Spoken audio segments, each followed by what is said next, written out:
Good morning to the Honorable Prime Minister, members of the media, radio listeners via St. Martin Gov Radio 107.9 FM, Tel TV Plus Channel 15, respective radio stations island-wide, and online viewers.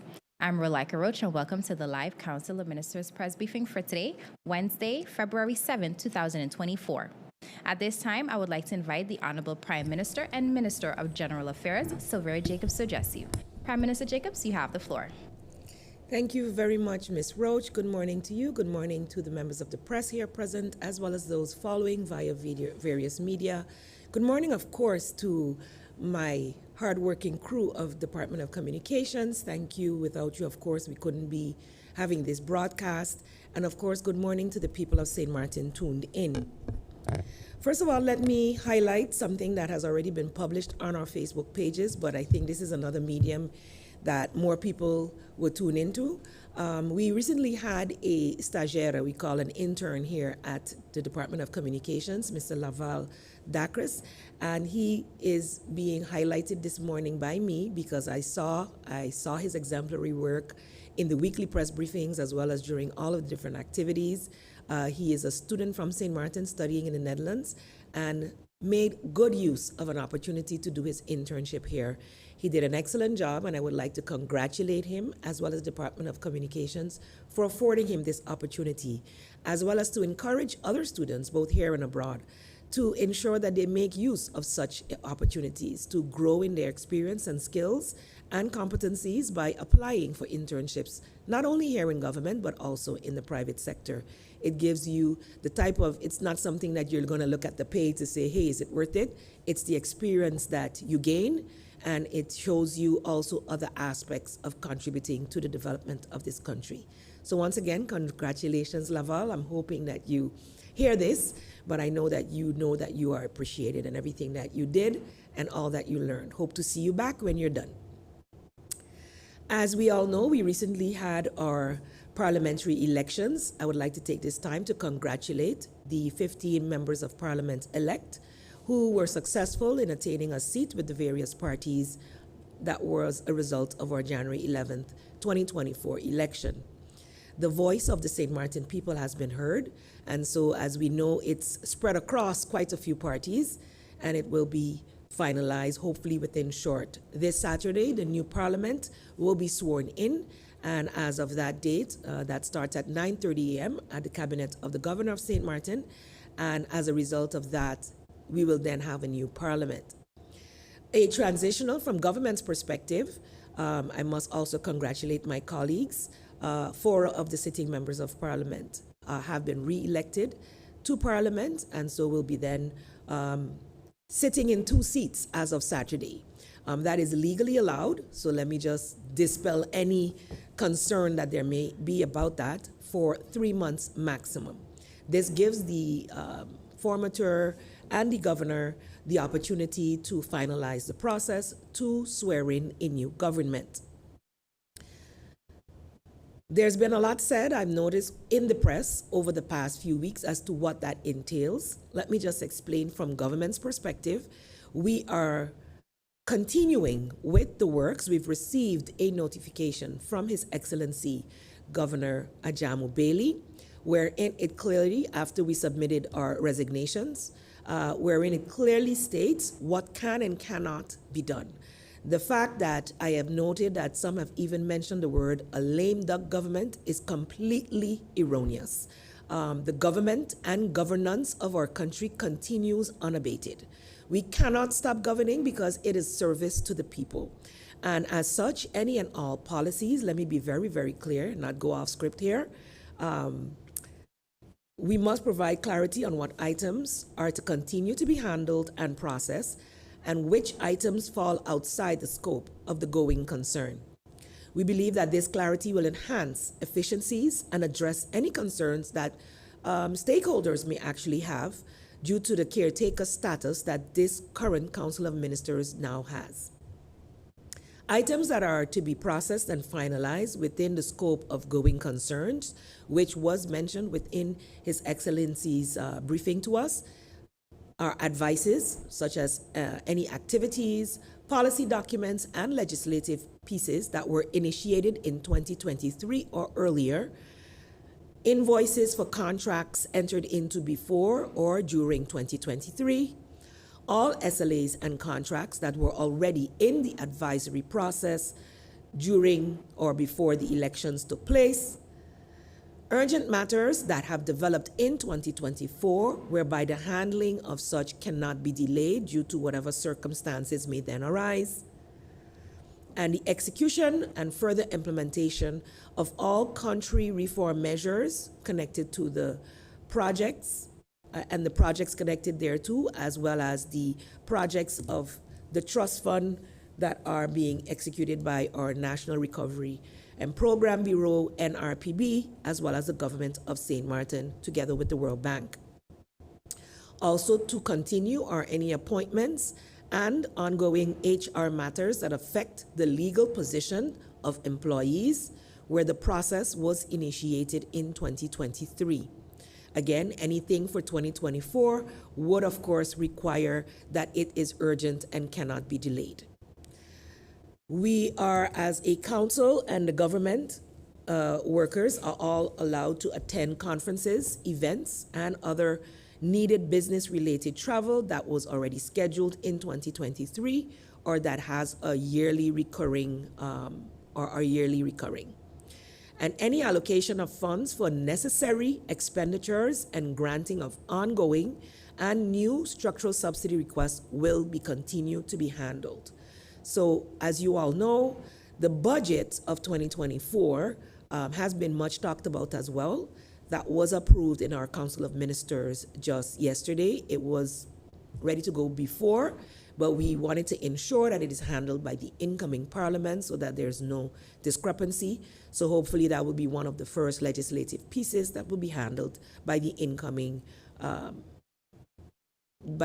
Parliament of St. Martin, the new Parliament of St. Martin. Any other matters that fall outside what I have outlined previously would need to be either done in consultation with His Excellency, the Governor, or, if necessary, the Parliament of St. Martin. So it doesn't mean that things can't happen, but anything outside of what I mentioned would have to be done in close collaboration and with the approval of His Excellency, as well as the Parliament of St. Martin. I have said all that to say because I've received lots of questions via Facebook page, messages, via direct emails to myself as well as the organization, as well as from employees themselves who are unclear as to what they're allowed to do. And this is very disturbing because it's definitely not the first transition government, and it's in fact one that has been the longest, it's taken the longest to have a transition.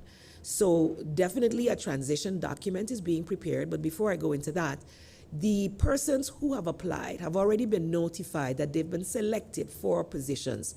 That process will continue. You do not have to fear that now with a new government coming in, that your process will be stagnated.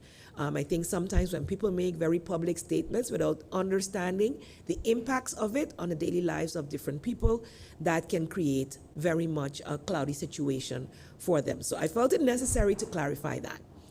Again, on government level, we are preparing a transition document, which is quite normal, but we're doing so now with within a scope that is a little bit different in the sense that it will be completely digitalized.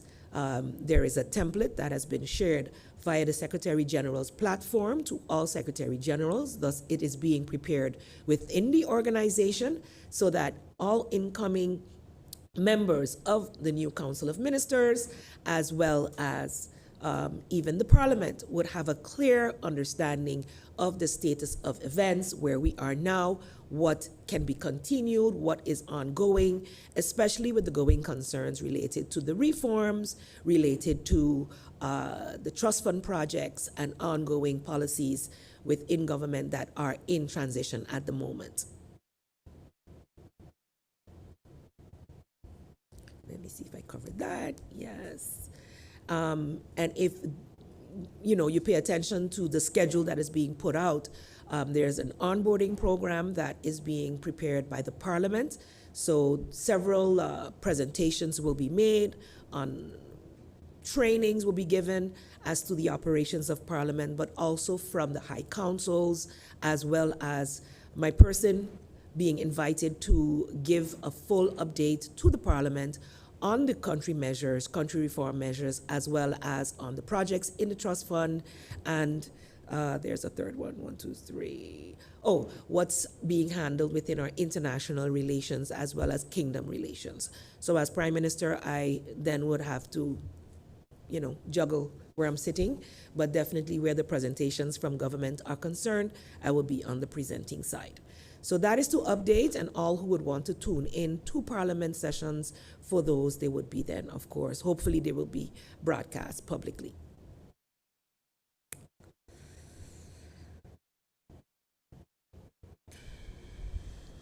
There is an approaching weather system, and I think that most people would have known this by now. We issued statements via our Met Office over the past 2 days.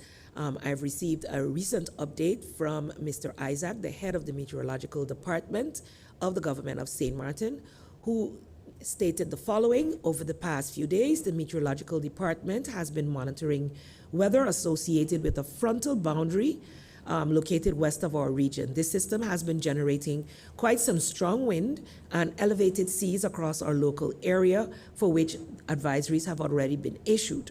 Models are indicating that the moisture, the rain, etc., and the instability associated with this frontal boundary continues to approach from the northeast Caribbean and will affect St. Martin later today through tomorrow, Thursday.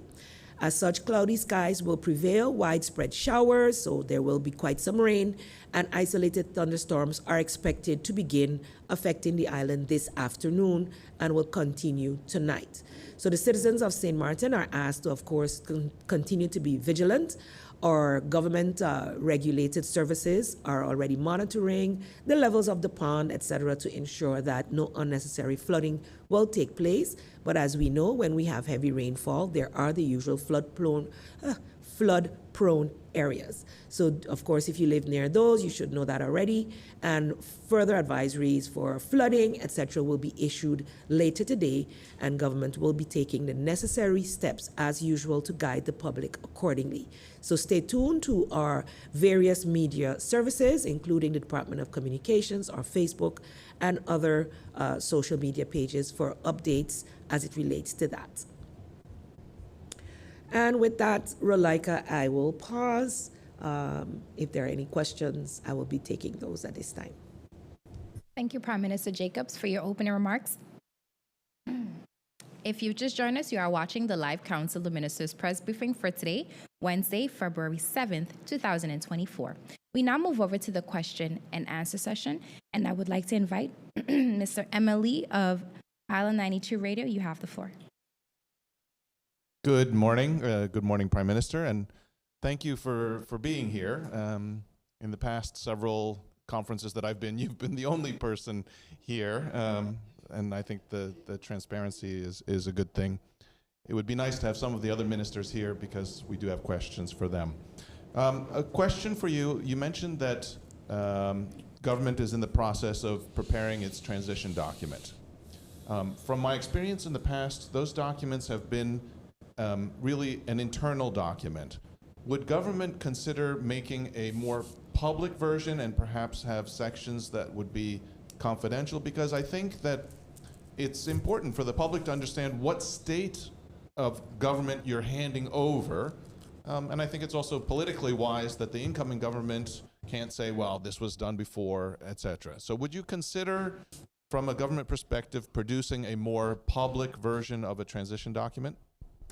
Thank you for that question. I don't know if you have people on the inside here, but definitely when I mentioned that it's a little different than usual, that is one of the aspects that I am working towards. So not only are we preparing a transition document that will remain internal from, let's say, ministry to the incoming minister via the Secretariat of the Council of Ministers, as is usually done, but I would really want something that will be on our on our government's website, that is clear for all to see. Of course, it wouldn't have all the details that the internal document would have, but definitely that a clear idea of what is ongoing, where it is in the stages where it is, would be definitely given to the public of St. Martin. And that's why I also mentioned the presentations in Parliament. So even before that transition document is ready, there will be presentations made to the new Parliament as to the status of affairs in the areas that was requested, at least of me, as Prime Minister of the country, to update within the Kingdom relations areas, the foreign affairs, and the projects, the ongoing projects. But there's much more going on than just those. So all of the policies that I mentioned, all of the legislation that is in various stages of development will be given, shared with the public so that there's clear transparency for all concerned, not because it's an election, because many people, I must say, when we were on the election trail, were unaware of where we were. And so to reiterate that those were not just election statements as well, and to give a better understanding of what 4 years of stability has garnered for St. Martin, because of course it's not all buildings and roads that you can see and feel, but the necessary legislation, policy, and actions of our hardworking civil servants that usually goes unchecked and unnoticed. So this will be presented in a very transparent manner, not only internally, but also to the general public. Thank you, Prime Minister Jacobs. Jacqueline Hoffman of the Daily Herald, you have the floor. Thank you. Good morning, Prime Minister. What are the plans of this coalition as opposition in Parliament? There was 10 million budgeted on the 2023 budget for a new tourist tax, but no legislation to collect that money. Is that something that will be worked on? And the coalition reduced the travel budget of Parliament with 68%, from 600,000 to 200-something thousand. Are you going to leave it at that level, or will the incoming Parliament request the new government to raise the travel budget for Parliament? Thank you for that question. I think it's a bit out of context in terms of where I am at this moment. I am currently still in government. I will continue to hold the responsibility of the government of St. Martin until time that a new government is sworn in. I probably didn't make that clear enough in my opening statement, so let me explain a little bit of what that means. While I will have to function in both sides, my responsibilities to govern remain as a priority, because that is the ongoing concerns of the people of St. Martin. We as various parties put forth manifestos. As you would have seen from the report of the informators, our manifesto, so I can only speak for my party, is based on where we were, what we had planned before, where we are, and where we want to go. And where we want to go is closely based to where we are going as a government. So it is very closely tied to our national development vision, which I have come in this room and talked about, and we have started promotion of via the government platform. So anybody not being in line with that would have challenges within whatever they plan to do. Whether we are in government or whether we are in Parliament, we are to either execute those projects, programs, and vision actions that would result from it, or we are holding the government accountable for such. So that will be the trajectory that I will be using, whether I'm in government or whether I'm in Parliament, to ensure that the people of St. Martin, the quality of life of the people of St. Martin continues to improve, as it has improved, even though we're facing serious challenges around the world. And I think if we pay attention to the international news, we would know with all of the wars happening around the world, it negatively impacts St. Martin. St. Martin will not get away from it. And we have been seeing improvements within also the revenues. So even though those legislations didn't get passed within the Ministry of Teyat, specifically to deal with certain taxes that we would be able to collect from our tourists, we were able to, as a government during 2023, generate more revenue than we had projected based on already owed taxes, revenues, fees, etc., that were previously not collected or were now more better compliance had been arrived at. So that continues to be something we hope continues in 24, whether we are here or not. Government is continuous, so I'm sure that the finance ministry, regardless to who is finance minister, will continue to do their due diligence to improve tax collection, fees collection, come with the different reforms. Those reforms are the things that you will see in our document that are already well underway. We mentioned this, reducing wage taxes and trying to balance that out to improve, of course, the income of our people. And as it relates to travel, we have not discussed that in any way. I believe any travel that government or parliament does must have an end goal and a reason, and proper reporting on that must be done.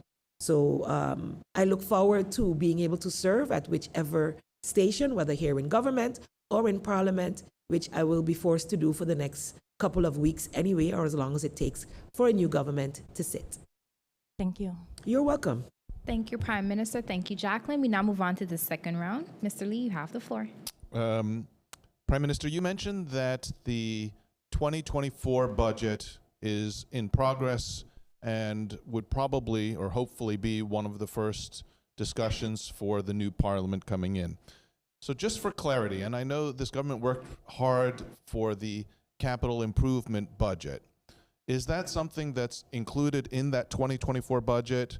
And so what projects were approved, what's in progress, and how much of it will, let's say, carry over to the incoming government to be allocated? And then just for clarity, I assume that the NRPB projects are, because it's separately funded, is not included in the project, and again, all of the in the 2024 budget, and that all the projects that are in progress will continue through this transition period. Is that correct? Yes, Mr. Lee. 2023 budget and the approved capital expenditures have a set projects which are in various stages of execution. So some of them were just waiting on the money. The project is ready, put out the tenders, etc. So tenders went out. There was a lot to do with road repairs. There were vehicles to be bought. Several of the vehicles of government are in very bad place of disrepair. So it's costing government more money to actually have those repaired, replaced with rental cars than to purchase. So we finally have the funds for that. The tender for that is being finalized as well. There was also, besides roads, and there were schools, different things that needed to be done. Those are approved. The funds are there. 2024 would have had a new proposal for other expenditures.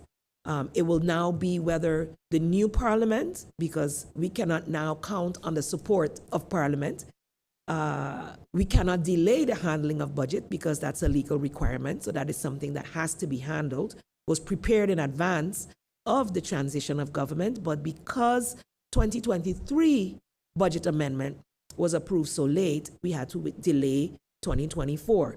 So 2024 went to the Council of Advice, came back, has been approved in council, addressed whatever issues were found with the Council of Advice, and is now on its way to the governor to be forwarded to Parliament. So yes, it will be handled. The sitting members of Parliament, new sitting members, will then get the opportunity to peruse it, ask this government questions, and if need be, make amendments in as far as they can. What I must mention is that when we had the opening of the new parliamentary year in September last year, we were reminded by His Excellency the Governor in preparing for the budget 2024 that not to make it excessive because we know that a transition could happen in 2024. So I would hope that at least the continuity of what has already been approved in 2023 would continue unabated, and that the decision of the new support in Parliament would then determine what will 2024 hold. So once those presentations are made in Parliament, then the public will also be able to see, hear, as well as compare with the transition document that would have been prepared to know where we are, where we're going, and how it aligns with the larger vision for 2030 and beyond, which is wholly tied to the Sustainable Development Goals. So all the projects that started the bidding and tendering process, those processes will continue. Yes. And then you mentioned also the NRPB. Yeah. Right. I wrote it down, but I never looked down. NRPB projects are government's projects. It is just being executed by the National Recovery and Program Bureau. This is our established entity to execute projects. and programs that have come out of the trust fund, which was granted after the hurricane by the Netherlands, and is being also regulated with the World Bank. All those projects are in various stages of execution. Last year's steering committee meeting, we allocated all the funds already. So the funds are all allocated. What we do on a regular basis is update as to feasibility of continuity of the projects. If they required government's funds, if they require loans, then if we can secure the loan for whatever reason, then we would have to reassess what happens with the fund that is left or then has to be reallocated. But as I've said in the steering committee meetings, all of these projects are necessary. It is how we're going to get them executed. And if for some reason, especially since the supply chain affected cost of projects, many of the projects went up. How do you say I'm going to cut a project that assists sports facilities vis-a-vis mental health, vis-a-vis housing, vis-a-vis schools, or whatever the case may be, or the R4CR projects or other projects? So we really want to also disaster risk financing. The reflows from the airport loan is going to finance that. Would a government coming in want to suddenly change this? These are agreements made a long time ago. Just like when we came in 2019, with whatever great ideas we had to look at what was happening, move on with what was already being planned, and then in the following years, make adjustments. And we were able to actually expand the projects. We were able to add, for instance, to the enterprise support program, which facilitated after the hurricane businesses getting funds to new businesses because of the COVID situation. So as you go along, we were able to do things. But at this point, all of the funds have been allocated to a project, and it is now only to ensure that these projects can move forward, and we'll be doing everything to ensure that happens, whether in transition or not. Thank you, Prime Minister. Jacqueline, you have the floor. Thank you. Prime Minister, in the past 4 years, several people have died who, while in the care of governments, starting with Colette Julien.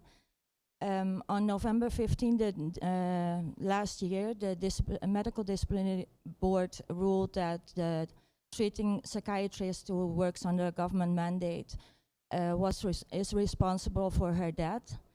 And she did not provide a medical plan, held her with no sufficient reason in solitary confinement, and obstructed any investigation into her death by signing off the death as a natural death.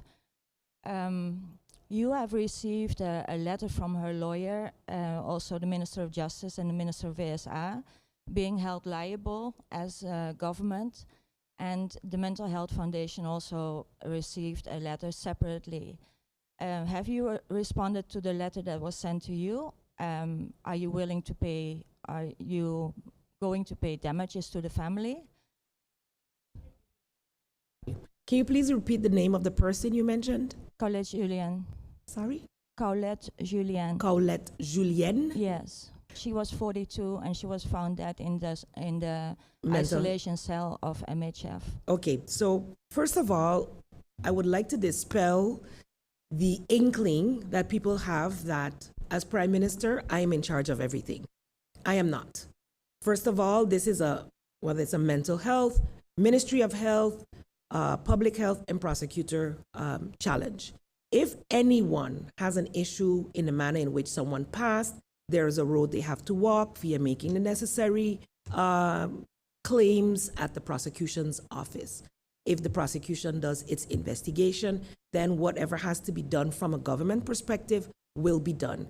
If a letter, and a lot of people send letters and entities send letters and they ensure that the Prime Minister is in the CC, or even send a letter to me, and then unfortunately my staff have to redirect those letters to the relevant minister, because that is then the authority of the relevant minister. So with your, that's why I asked for the name again. I will check into it, because if such a letter had come to me, it would have been forwarded on to the Ministry of VSA to be handled. So I will check in with them to see where it's at, as well as with the Minister of Justice. But the Minister of Justice also has no control over what happens at the prosecutor's office. So then I think the question would have to be held there. If government is to be held responsible, then government will have to do what it has to do as well. Thank you, Prime Minister. Thank you, Jacqueline. We now move on to the third and final round. Emil, you have the floor.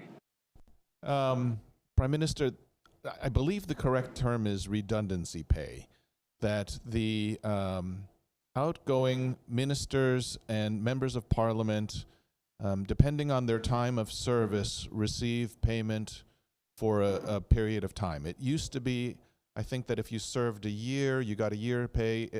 2 years or more, you got 2 years pay with a decreasing percentage. There were some discussions in the past about amending that, reducing it down to 1 year. Has that changed, or is it still the old formula? And will this also be accounted for in the 2024 budget discussions? Thank you for the question. I don't have a direct answer as to how far the changes went. I know there were changes made to a year, but I'm not sure if it counts for persons who served 2 or more years, because again, up to that point, no one did, unfortunately. And so every year within the budget of government, there would be space that we were paying the redundancy in those constantly changing governments for the exiting members of parliament and government. So there's usually a space where it's budgeted for. And indeed, I'm not sure whether it's only limited to a year. I know it was limited to a year, but I'm not sure about when people serve for more than a year, what it is. But it is minimally 1 year. Yes, and I will look into that and send you that in writing. You can send me a reminder in writing as well. Thank you, Prime Minister. Jacqueline, you have the final question. Thank you. Oh, It's not automatic either. It has to be requested. So persons, especially within Parliament, who are allowed to hold other functions, if they have a proven income, then they're also not necessarily entitled. A lot of times, people make a lot of sacrifices to sit on this end, where you're then not able to continue with your other business if you had one, and then to transition back into the private sector for some could be difficult. So that's why the build down takes place over a period of time to allow you to then find meaningful work or build back yourself in the private sector if that is the case. So just for clarity, when you do respond, there were, I think, age restrictions. In other words, I think once you reached pensionable age, also some of the people might be returning back to the civil service. So in your response, if you could kind of elaborate on some of those details, it would be helpful. Thank you. Well, I can already tell you, yes, definitely if your pensionable age, it does not relate to you. And persons who return to civil service would then get the balance. So whatever was their previous salary or what it is now, and the difference to where they were, and it builds down. So it goes to 90%, then to 80, I believe, down to 70, etc., over the period of a year. thank you, Prime Minister. Jacqueline? Thank you. Prime Minister, could you answer a question on behalf of the Minister of Justice? Yesterday, an ad was posted from UNOPS, and they were inviting local businesses to participate in workshops for the new prison project. When there was the reconstruction started for the airport, they had a clear list of how many electricians, painters, tilers, people who place the floors, etc. They mentioned every function. UNOPS does not. They just invite local businesses. Could you explain what kind of people or businesses they're looking for? How many? Who would be able to get a job working or building the new prison? I think that's definitely a question for the Ministry of Justice, particularly the ones are in charge of the reconstruction of the prison. I do not know if they're as far as where that was when that meeting was held. So usually it is at the stage you are at within a reconstruction project when you would divulge the type of information that you're talking about. So I'm not sure that they are at that stage as yet. I haven't received an update that they are already at that stage. They're still talking about the design. So you're not going to know if you need X amount of workmen when you don't have yet a finalized design. So they're still, as far as I know, in the design phase. Sorry. But So how I will yeah. pass this. I don't want to go into the details on what I don't know. I am just talking about in general, based on projects and the experience that I've gained over the last 4 years dealing with projects. So depending on the phase of the project, and UNOPS are managing the project, so I think they would have the details as to why, what type of engagement that they're seeking currently with, I think they're busily assessing what is on island to be able to move forward. But we don't have that. As a council of ministers, I don't have those details. I will definitely ask the Minister of Justice to follow up with you. Thank you. Thank you, Prime Minister. Thank you, members of the media. This does bring us to the end of the question and answer session. Any further questions can be sent to the Minister's Cabinet in writing. Honorable Prime Minister of the Council, members of the media, radio listeners, and online viewers, this brings us to the end of the live Council of Ministers press briefing for today, Wednesday, February 7, 2024. For rebroadcast, tune into stmartingov.org, St. Martin Gov Radio 107.9 FM, Tell TV Plus Channel 15, the official Facebook page of the Government of St. Martin, and YouTube channel Government of St. Martin. For video on demand, log on to the Government of St. Martin's YouTube channel. On behalf of the Department of Communication and the Government of St. Martin, I'm Rolika Roach and wishing you a pleasant day further.